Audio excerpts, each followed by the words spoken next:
আসসালামু আলাইকুম প্রিয় দর্শক মণ্ডলী, আপনারা দেখতেছেন আমার মোবাইল টেলিভিশন। আজকে আমাদের স্টুডিওতে আছে ইমরান ভাই এবং একটি বালক।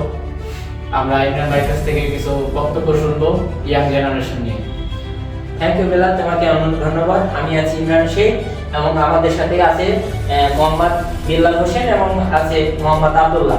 আব্দুল্লাহ, তোমাকে অনেক ধন্যবাদ তোমাকে এখানে উপস্থিত থাকার জন্য।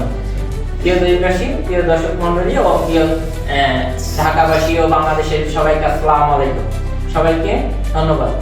বিশেষ করে আজকাল যে ইয়াং জেনারেশন যেভাবে ধ্বংস হয়ে যাচ্ছে, বিশেষ করে টিকটক ভিডিও, ইউটিউব, টেলিভিশন, মানে এইগুলো যা হচ্ছে, বিশেষ করে ইয়াং জেনারেশন যে ছোট ছোট বাচ্চারা আছে, এরা এখন স্টুডেন্ট মানুষ, তো এরা মন দিয়ে পড়াশোনা করবে, দেশের কিছু ভালো কিছু ইঞ্জিনিয়ার বা ভালো ডাক্তার হবে, এই দেশকে ভালোবাসবে। সবাই এখন এই পড়াশোনা বাদ দেয়, সবাই এইসব ছাত্রগুলো সব নষ্ট হয়ে যাচ্ছে। এখন এই টিকটক ভিডিও এইগুলো দেখে ঠিক মতো পড়াশোনা করতে না। তোমার কি পড়াশোনা করা ভালো লাগে না? এখন তোমার কি করতে ভালো লাগে? সবসময় ফেসবুকে টিকটকে দেখতে থাকি আমি। এখন এখান থেকে তুমি কি চাইলে বের হইতে পারবে?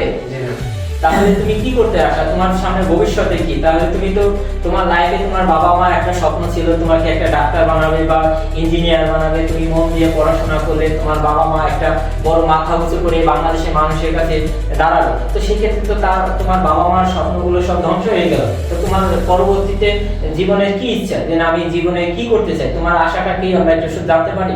আমার প্রিয় দেশবাসী এবং বাংলাদেশের মানুষগুলো এরা জানতে চাচ্ছে যে তোমার এখন মনের আশাটা কি, তুমি কি করতে চাও?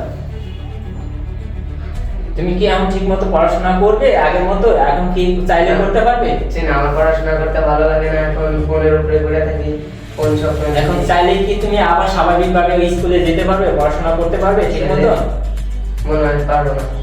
তুমি বেলালের সাথে তুমি কিছু জানতে পারলে? দেখেন এখন দেখছে ইয়াং জেনারেশন বিষয় থেকে এই বিষয়ে আমাদের করণীয় কি, এদের একটু কিছু বলতেন পিতামাতাকে বলবো সবাই এই মোবাইল টেলিভিশন, মোবাইল থেকে টিকটক থেকে এদের কাছে ফোন না দেওয়ার জন্য আহ্বান করছি এবং দেশবাসীকে বলছি আপনার ছেলে মেয়ে আদরের সন্তানগুলো ভালো মতো স্টুডেন্ট, ভালো ছাত্রদেরকে গুলো যেহেতু মন দিয়ে পড়াশোনা করে এই টিকটক ফেসবুকে যেহেতু না ঢুকি, আর সবাইকে এইসব নোংরা পথ থেকে সবাইকে বের হওয়ার জন্য স্বাগতম জানাচ্ছি।